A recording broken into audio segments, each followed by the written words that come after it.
السلام عليكم ورحمة الله وبركاته. أعوذ بالله من الشيطان الرجيم. بسم الله الرحمن الرحيم.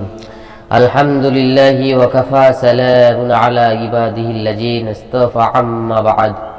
فأعوذ بالله من الشيطان الرجيم. بسم الله الرحمن الرحيم. يوم لا ينفع مال ولا بنون إلا من أتى الله بقلب سليم.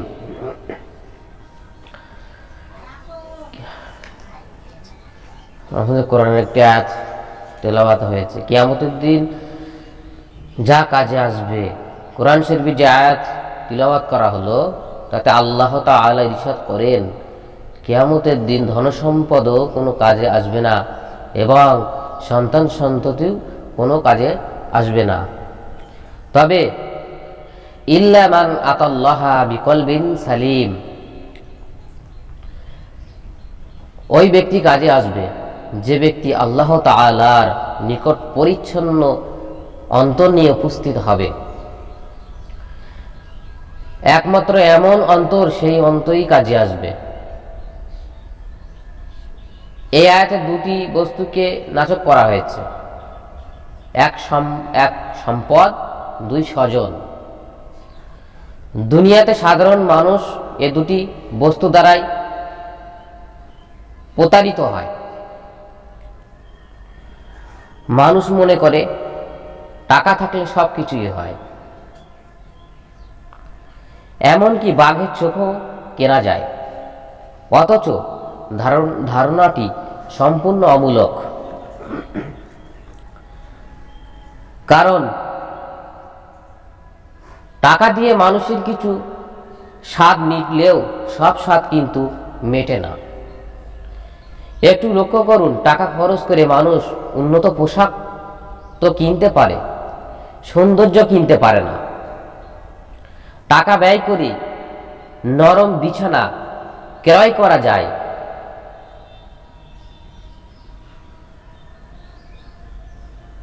কিন্তু টাকা দিয়ে কখনো ঘুম কেনা যায় না। টাকার জোরে উন্নত চিকিৎসা করা গেলেও সুস্থতা নিশ্চিত করা যায় না। টাকা ঢেলে সাদা চুল কালো করা যায়, কিন্তু যৌবন ফিরানো সম্ভব নয়। বোঝা গেল দুনিয়াতেও সব কাজ টাকা দ্বারা সম্পাদিত হয় না, আর পরকালে তো টাকা কোনো কাজে আসবে না। কোন জিনিস কাজে আসবে? ইল্লা মান আতাল্লাহা বিকলবিন সালিম, ওই ব্যক্তি, যে ব্যক্তি পরমর্জিত অন্তর নিয়ে আসবে, এমন অন্তর যেখানে আল্লাহ তাআলার মহাব্বত ব্যতীত অন্য কারো মহাব্বত চিহ্নিত নেই। হ্যাঁ, একমাত্র এমনই অন্তরেই সেদিন কাজে আসবে।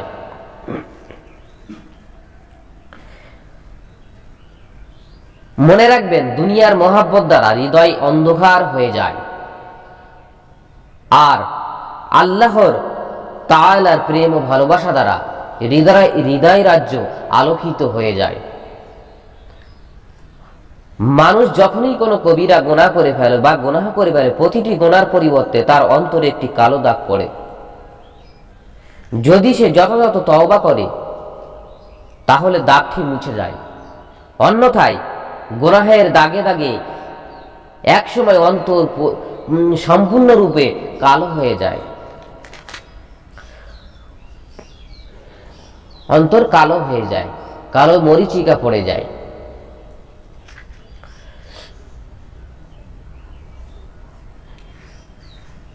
এখন এই অন্তরটা কি?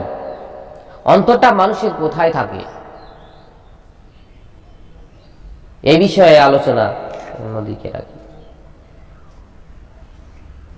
অন্তর এক আজব বসতি। অন্তর এক আজব বসতি। আত্মশুদ্ধির সাধনা যখন মানুষ আরম্ভ করে, তখন সে অনুধাবন করে যে এখানে কত জঞ্জাল পড়ে আছে বা ময়লা আছে। আত্মার সংশোধন তো কোনো সহজ বিষয় নয়। সুদীর্ঘ সাধনা পর সংশোধিত হয়। সাধনা করার ফলে অন্তর কিন্তু পরিষ্কার হয়, পরিচ্ছন্নতা হয়। অন্তরের যে কালো মরিচিকা পড়ে থাকে, এই মরিচিকা দূর করা যায়, কিন্তু সেটাকে সাধনা করতে হয়। সাধনার ফলে কিন্তু এটা সম্ভব।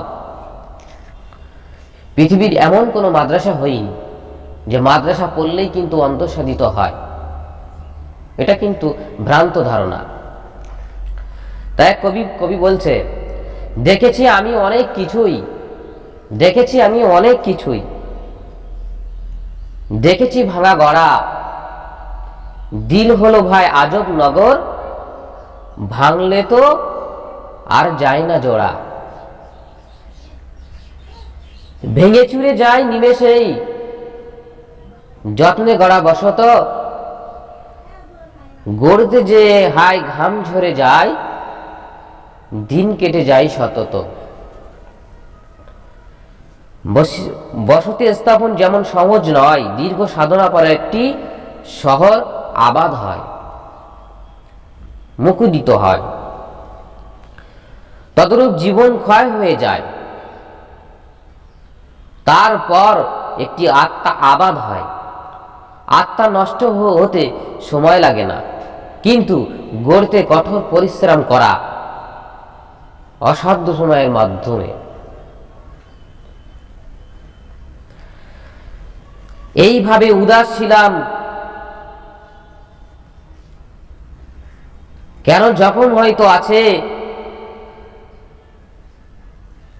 এখন দেখি যখন তো নয়, মরণ একদম কাছে। যখন কোনো আল্লাহওয়ালার তত্ত্বাবধানে আত্মার মেরামত করবেন, তখন অনুধাবন করতে পারবেন কোথায় কোথায় ক্ষত হয়েছে। কেননা এই অন্তর হলো আল্লাহর এক আরশ। আব্দুল্লাহ তথা আল্লাহর বান্দা, হৃদয় হলো আরশুল্লাহ তথা আল্লাহর আরশ। দেখুন, বাইতুল্লাহ শরীফকে আমরা আল্লাহর ঘর বলি কেন? নাউজুবিল্লাহ। আল্লাহ তাআলা কি সেখানে থাকেন? না, বরং এজন্যই বলি যে সেখানে আল্লাহ তাআলা জাতি নূর তাজাল্লিত হতে থাকে।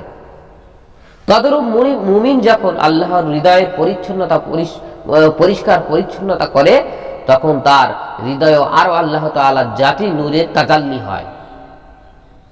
অতএব মুমিনের হৃদয় আল্লাহর ঘর। ভগ্ন হৃদয়ে যত্ন নেওয়া আকবরী হজ বটে, কাবার চেয়েও হৃদয় বড়, আরো যা আছে এই তটে। কাবা হলো আজব তানাই ইব্রাহিমের গড়া, হৃদয় হলো মহান প্রভুর আল্লাহ তাআলার পাড়া। আজ এই পর্যন্তই সমাপ্ত করলাম। পরবর্তী ভিডিও আসতে চলেছে।